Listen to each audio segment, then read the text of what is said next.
नमस्ते दोस्तों। आज हम एक ऐसे जियोपॉलिटिकल मामले के बारे में बात करेंगे जिसने इंडिया चाइना रिलेशंस पर बहुत बड़ा साया डाला है। अरुणाचल प्रदेश का सवाल। हिमालय में बसा अरुणाचल प्रदेश अपने ब्रीथ टेकिंग लैंडस्केप्स और वाइब्रेंट कल्चर्स के साथ इंडिया का एक इंपॉर्टेंट हिस्सा है, लेकिन चाइना इसे साउथ तिब्बत कहता है और इस पर अपना दावा करता है। ये डिस्प्यूट अलग अलग हिस्टोरिकल इंटरप्रिटेशंस और स्ट्रेटेजिक एम्बिशंस की वजह से मिलिट्री कॉन्फ्रंटेशंस और डिप्लोमैटिक टेंशंस का कारण बना है।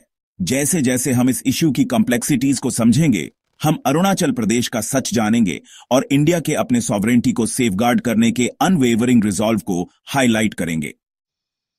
चाइना अरुणाचल प्रदेश पर अपना दावा इस बात पर करता है कि हिस्टोरिकली यह तिब्बत का हिस्सा था, जो खुद मिड 20th सेंचुरी में चाइना के कंट्रोल में आ गया था। लेकिन यह बात सदियों पुरानी अलग हिस्ट्री और कल्चरल डेवलपमेंट को नजरअंदाज करती है, जो अरुणाचल प्रदेश को तिब्बत से अलग करती है।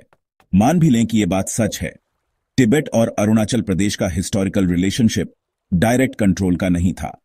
अरुणाचल प्रदेश अपनी डाइवर्स ट्राइबल कम्युनिटीज के साथ के अपने सोशल स्ट्रक्चर्स और गवर्नेंस सिस्टम्स थे, जो तिब्बतन कंट्रोल से पहले के हैं।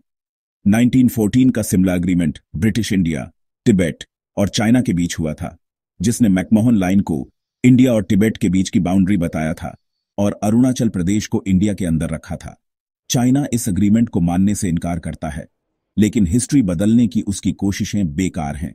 सिमला एग्रीमेंट बॉर्डर को क्लियरली डिफाइन करता है और यह इस बात का सबूत है कि अरुणाचल प्रदेश हिस्टोरिकली इंडिया का हिस्सा है।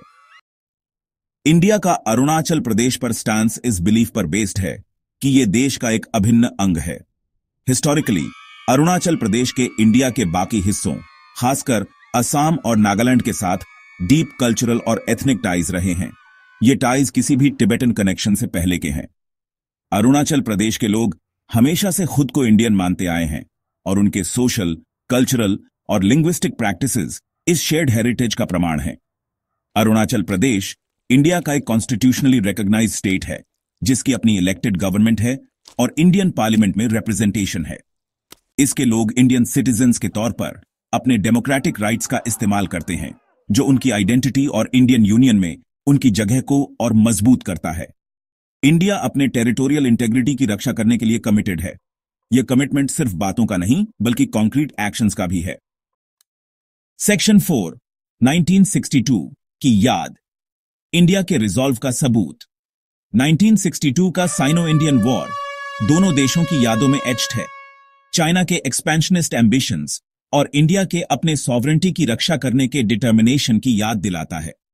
हालांकि ये वॉर इंडिया के लिए मिलिट्री सेटबैक था, लेकिन ये इंडिया के डिफेंस और अरुणाचल प्रदेश पर स्टैंस के लिए एक टर्निंग पॉइंट साबित हुआ।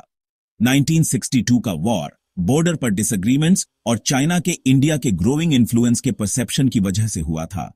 इसमें चाइनीज ट्रूप्स अरुणाचल प्रदेश में घुस आए थे और तवांग तक पहुंच गए थे। हालांकि चाइना ने बाद में यूनिलैटरल सीज फायर डिक्लेयर कर दिया था और अपनी ट्रूप्स वापस बुला ली थी, लेकिन इस कॉन्फ्लिक्ट ने इंडिया पर गहरा इंपैक्ट छोड़ा। वॉर के बाद इंडिया ने अपनी मिलिट्री कैपेबिलिटीज, खासकर हिमालयन बॉर्डर पर, को मजबूत करना शुरू कर दिया। इसमें ट्रूप डिप्लॉयमेंट्स बढ़ाना, इंफ्रास्ट्रक्चर इंप्रूव करना और न्यू मिलिट्री टेक्नोलॉजीज में इन्वेस्ट करना शामिल था। 1962 से सीखे गए लेसन्स आज भी इंडिया की स्ट्रेटेजिक थिंकिंग और चाइना के साथ बॉर्डर इश्यू पर अप्रोच को शेप करते हैं।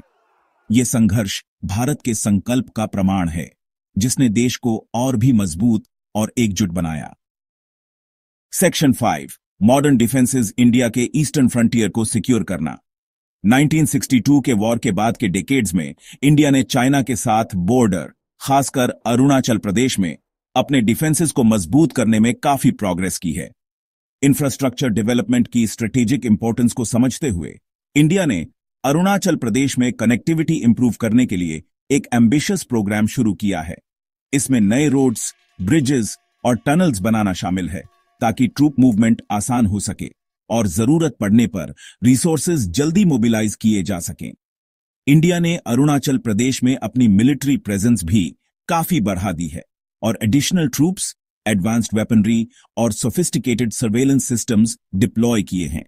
ये डिप्लॉयमेंट्स किसी को प्रोवोक करने के लिए नहीं है, बल्कि चाइना के किसी भी पोटेंशियल मिसएडवेंचर के खिलाफ डिटरेंट का काम करते हैं। इसके अलावा इंडिया ने अपनी आर्म्ड फोर्सेस का एक्सटेंसिव मॉडर्नाइजेशन किया है, उन्हें लेटेस्ट टेक्नोलॉजी से इक्विप किया है और चैलेंजिंग हाई एल्टीट्यूड टेरेन्स में इफेक्टिवली ऑपरेट करने के लिए जरूरी ट्रेनिंग और रिसोर्सेज दिए हैं।